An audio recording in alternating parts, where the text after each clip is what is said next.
Hello everyone, and welcome to 2023 and a new series of videos from Raymond Macmillan, our insurance education channel.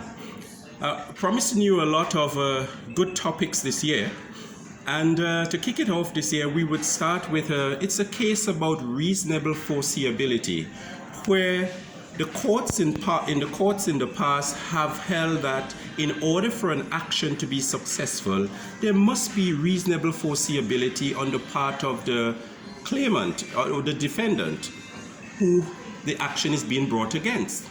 I want to take you back to a case in 1961. It's a case in the name of Smith versus Leach, Brain and Company Limited.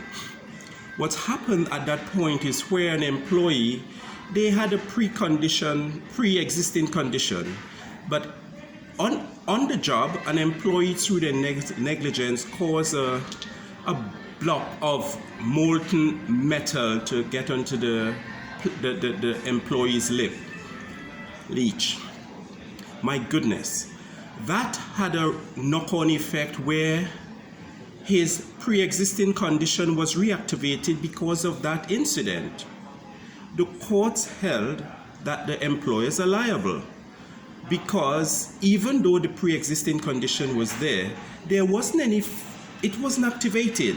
But this situation, this negligence on the part of that employee caused it to be activated. And it is a case where you call, please note this, it's the eggshell rule, where you take your,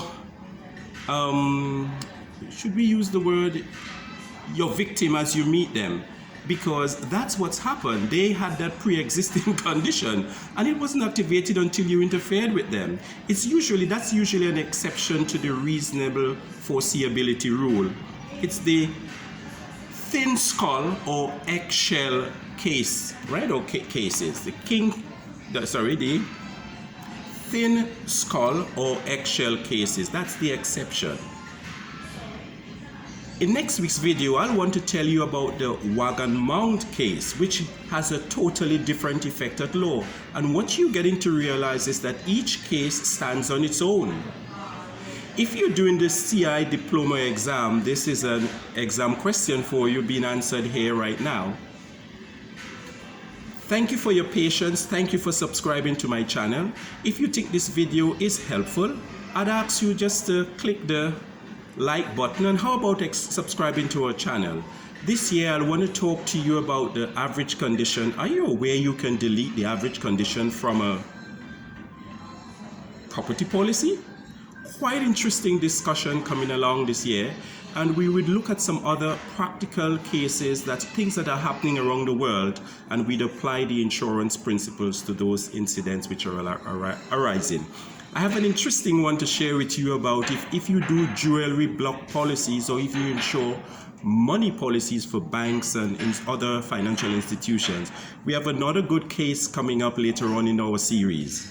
Thank you for logging in. Happy New Year to all of you, and I'm looking forward to sharing with you again this year. I am Raymond Macmillan, and our channel is Insurance Education. Thank you, ladies and gentlemen.